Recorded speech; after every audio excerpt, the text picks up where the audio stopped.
सभी भगवत प्रेमियों को हमारी राधे राधे। मानव जीवन का सर्वोत्कृष्ट फल सत्संग श्री भक्तमाल कथा के माध्यम से हमें मिलने जा रहा है। श्री भक्तमाल कथा के प्रधान श्रोता हमारे श्री प्रिया प्रीतम जी हैं। उनके श्री चरणों में प्रणाम करते हुए आइए आज के भक्त चरित्र का श्रवण करें। माता केकई।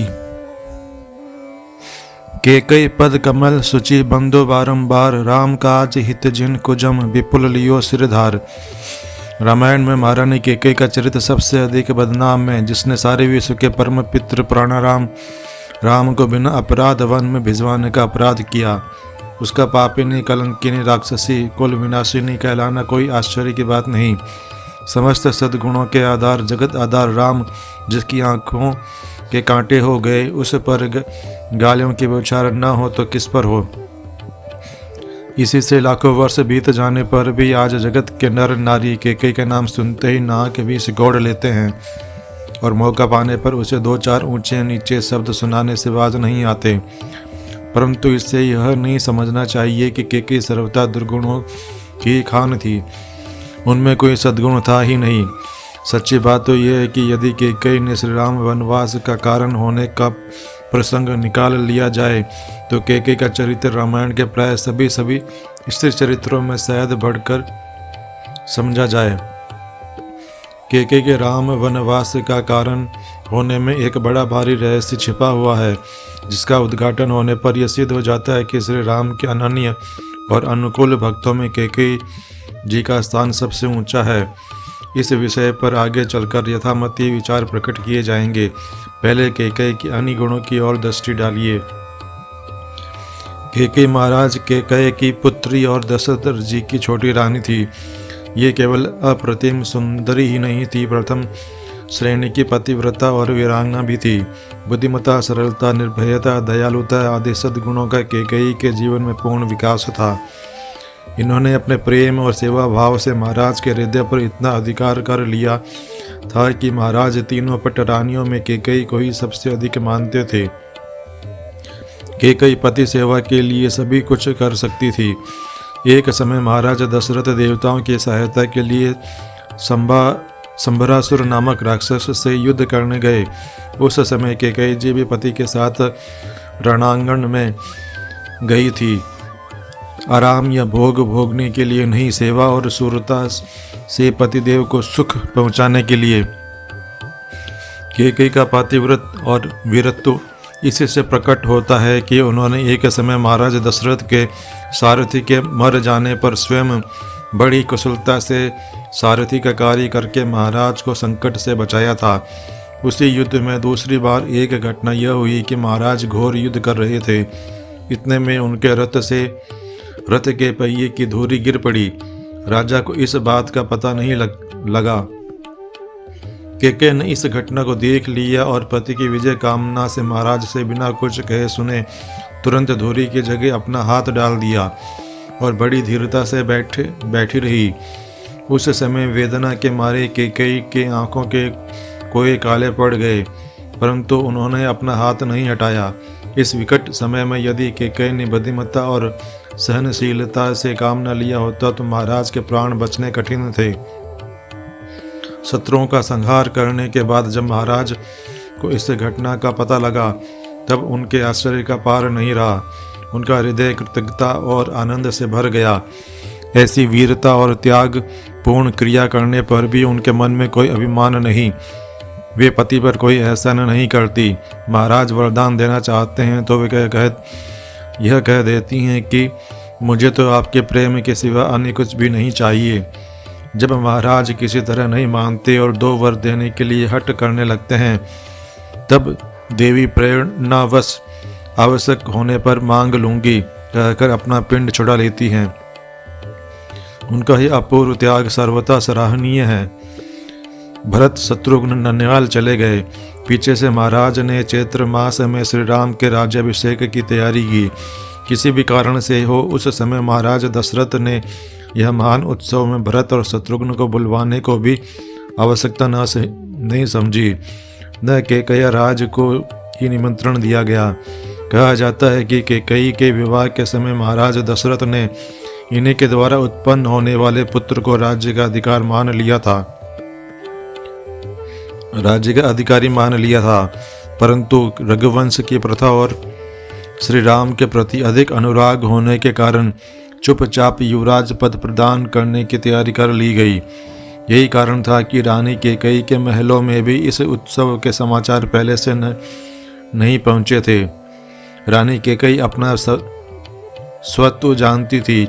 उन्हें पता था कि भरत को मेरे पुत्र के नाते राज्याधिकार मिलना चाहिए, परंतु कैकेयी इस बात की कुछ भी परवाह न करके राम राज्याभिषेक की बात सुनते ही प्रसन्न हो गई। देव प्रेरित कुबड़ी मंथरा ने आकर जब उन्हें यह समाचार सुनाया तब वे आनंद में डूब गई। वे मंथरा को पुरस्कार में एक दिव्य उत्तम गहना देकर दिव्यमाभरम तस्ये कुब्जाए प्रददो शुभम कहती है। मंथरे, तूने मुझको यह बड़ा ही प्रिय संवाद सुनाया है, इसके बदले में तेरा और क्या उपकार करूं। यद्यपि भरत को राज्य देने की बात हुई थी, फिर भी राम और भरत में कोई भेद नहीं देखती। मैं इस बात से बहुत प्रसन्न हूं कि महाराज कल राम का राज्याभिषेक करेंगे। हे प्रिय वादिनी, राम के राज्याभिषेक का संवाद सुनने से बढ़कर अन्य कुछ भी प्रिय नहीं है। ऐसा अमृत के समान सुखप्रद वचन सब नहीं सुना सकते। तूने यह वचन सुनाया है, इसके लिए तू जो चाहे सो पुरस्कार मांग ले, मैं तुझे देती हूँ। इस पर मंथरा गहने को फेंक कर कैकेयी को बहुत कुछ उल्टा सीधा समझाती है, परंतु फिर भी कैकेयी तो श्री राम के गुणों की प्रशंसा करती हुई यही कहती हैं कि श्री रामचंद्र धर्मज्ञ, गुणवान, संयत इंद्रिय, सत्यव्रती और पवित्र हैं। वे राजा के ज्येष्ठ पुत्र हैं, अतएव हमारी कुल प्रथा के अनुसार उन्हें युवराज पद का अधिकार है। दीर्घायु राम अपने भाइयों और सेवकों की पिता की तरह पालन करेंगे। मंथरा, तू ऐसे रामचंद्र के अभिषेक की बात सुनकर क्यों दुखी हो रही है? यह तो अभ्युदय का समय है। ऐसे समय में तू जल क्यों रही है? इस भावी कल्याण में तू क्यों दुख कर रही है? मुझे भरत जितना प्यारा है उससे कहीं अधिक प्यारे राम हैं, क्योंकि राम मेरी सेवा कौशल्य से भी अधिक करते हैं। राम को यदि राज्य मिलता है तो वह भरत को ही मिलता है, ऐसा समझना चाहिए, क्योंकि राम सब भाइयों को अपने ही समान समझते हैं। इस पर जब मंथरा महाराज दशरथ की निंदा करके कैकेयी को फिर उभाड़ने लगी, तब तो कैकेयी ने बड़ी बुरी तरह उसे फटकार दिया। पुनि अस कभहु कहसी घर फोरी, तो धरी जीव कड़ा वहु तोरी। इस प्रसंग से पता लगता है कि कैकेयी श्री राम को कितना अधिक प्यार करती थी और उन्हें श्री राम के राज्याभिषेक में कितना बड़ा सुख था। इसके बाद मंथरा के पुनः बहकाने पर कैकेयी के द्वारा जो कुछ कार्य हुआ उसे यहाँ लिखने की आवश्यकता नहीं। उसी कुकार्य के लिए तो कैकेयी आज तक पापिनी और अनर्थ की मूल कारण रूपा कहलाती हैं। परंतु विचार करने की बात है कि श्री राम को इतना चाहने वाली कुल प्रथा और कुल की रक्षा का सर्वदा ध्यान रखने वाली परम सुशीला कैकेयी ने राज्य लोभ से ऐसा अनर्थ क्यों किया, जो थोड़ी देर पहले राम को भरत से अधिक प्रिय बतलाकर उनके राज्याभिषेक के सुसंवाद पर दिव्य भरण पुरस्कार देती थी, और राम तथा दशरथ की निंदा करने पर भरत को राज्य देने की प्रतिज्ञा जानने पर भी मंथरा को घर फोरी कहकर उसकी जीभ निकलवाना चाहती थी। वे ही जरा सी देर में इतनी कैसे बदल जाती हैं कि वे राम को 14 साल के लिए वन के दुख सहन करने के लिए भेज देती हैं, और भरत के शील स्वभाव को जानती हुई भी उनके लिए राज्य का वरदान चाहती हैं। इसमें रहस्य यह है कि राज्य का जन्म भगवान श्री राम की लीला में प्रदानकारी करने के लिए ही हुआ था।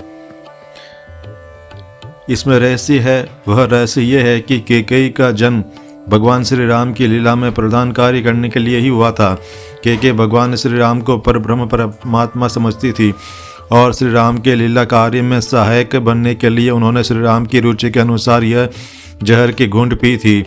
यदि कैकेयी श्री राम को वन में भिजवाने में कारण न बनती तो श्री राम का लीला कार्य ही संपन्न न होता, न सीता का हरण होता और न राक्षस राज रावण अपनी सेना सहित मरता। श्री राम ने अवतार धारण किया था दुष्कृतों का विनाश करके साधु जनों का परित्राण करने के लिए। दुष्टों के विनाश के लिए हेतु की आवश्यकता थी। बिना अपराध मर्यादा पुरुषोत्तम श्री राम किसी पर आक्रमण नहीं करने क्यों जाते। आजकल के राजे लोभी लोगों की भांति वे जबरदस्ती पर स्वापहरण करना तो चाहते ही नहीं थे। मर्यादा की रक्षा करके ही सारा काम करना था उन्हें। रावण को मारने का कार्य भी दया के लिए ही हुआ था। मारकर ही उसका उद्धार करना था। दुष्ट कार्य करने वालों का वध करके ही साधु और दुष्टों का दोनों का परित्राण करना था। साधुओं को दुष्टों से बचाकर सदुपदेश से और दुष्टों का काल मूर्ति होकर मृत्यु रूप से एक ही वार से 2 शिकार करने थे। पर इस कार्य के लिए भी कारण चाहिए। वह कारण था सीता हरण। इसके सिवा अनेक शाप वरदानों को भी सच्चा करना था। पहले के हेतुओं की मर्यादा रखनी थी, परंतु वन गए बिना सीता हरण होता कैसे। राज्याभिषेक हो जाता तो वन जाने का कोई कारण नहीं रह जाता। महाराज दशरथ की मृत्यु का समय समीप आ पहुंचा था। उसके लिए भी किसी निमित्त की रचना करनी थी। अतः इस निमित्त के लिए देवी कैकेयी का चुनाव किया गया और महाराज दशरथ की मृत्यु एवं रावण का वध, इन दोनों कार्यों के लिए कैकेयी के द्वारा राम वनवास की व्यवस्था कराई गई। सर्वनियंता भगवान श्री राम की ही प्रेरणा से देवताओं के द्वारा प्रेरित होकर जब सरस्वती देवी कैकेयी की बुद्धि फेर गई और जब उन पर उसका पूरा असर हो गया, भावी बस प्रतीति और आई, तब भगवत इच्छा अनुसार बरतने वाली कैकेयी भगवान के मायावश ऐसा कार्य कर बैठी जो अत्यंत क्रूर होने पर भी भगवान की लीला की संपूर्णता के लिए अत्यंत आवश्यक था। अब प्रश्न यह है कि जब कैकेयी भगवान के परम भक्त थी, प्रभु की इस आभ्यंतरिक गूढ़ लीला के अतिरिक्त प्रकाश में भी श्री राम से अत्यंत प्यार करती थी। राज्य में और परिवार में उनकी बड़ी सुख्याति थी। सारा कुटुंब कैकेयी से प्रसन्न था। फिर भगवान ने उसी के द्वारा यह भीषण कार्य कराकर उसे कुटुंबियों और अवधवासियों के द्वारा तिरस्कृत, पुत्र द्वारा अपमानित और इतिहास में सदा के लिए लोक का निंदित क्यों बनाया। जब भगवान ही सबके प्रेरक हैं, तब साध्वी सरलता कैकेयी के मन में सरस्वती के द्वारा ऐसी प्रेरणा ही क्यों करवाई, जिससे उसका जीवन सदा के लिए दुखी और नाम सदा के लिए बदनाम हो गया। इसी में तो रहस्य है। भगवान श्री राम साक्षात सच्चिदानंद परमात्मा है। कैकेयी उनकी परम अनुरागिणी सेविका हैं। जो सबसे गूढ़ और कठिन कार्य होता है उसको सबके सामने न तो प्रकाशित ही किया जा सकता है और न हर कोई उसे करने में समर्थ होता है। वह कार्य तो किसी अत्यंत कठोर कर्मी, घनिष्ठ और परम प्रेमी के द्वारा ही करवाया जाता है। खास करके जिस कार्य में कर्ता की बदनामी हो, ऐसे कार्य के लिए तो उसी को चुना जाता है जो अत्यंत ही अंतरंग हो। राम का लोकापवाद मिटाने के लिए श्री सीता जी वनवास स्वीकार करती हुई संदेशा कहलाती हैं कि मैं जानती हूँ मेरी शुद्धता में आपको संदेह नहीं है। केवल आप लोकापवाद के भय से मुझे त्याग रहे हैं, तथापि मेरे तो आप ही परम गति हैं। आपका लोकापवाद दूर हो, मुझे अपने शरीर के लिए कुछ भी शोक नहीं है। यहाँ सीता जी राम काज के लिए ही कष्ट सहती हैं, परंतु उनकी बदनामी नहीं होती, प्रशंसा होती है। उनके पातिव्रत की आज तक पूजा होती है, परंतु कैकेयी का कार्य इससे अत्यंत महान है। उसे तो राम काज के लिए राम विरोधी प्रख्यात होना पड़ेगा। गालियां सहनी पड़ेगी, पापिनी, कलंकिनी, कुलघातिनी की उपाधियां ग्रहण करनी पड़ेगी। वैधव्य का दुख स्वीकार कर पुत्र और नगरवासियों के द्वारा तिरस्कृत होना पड़ेगा, तथापि राम काज जरूर करना पड़ेगा। यही राम की इच्छा है और इस राम काज के लिए राम ने कैकेयी को ही प्रधान पात्र चुना है।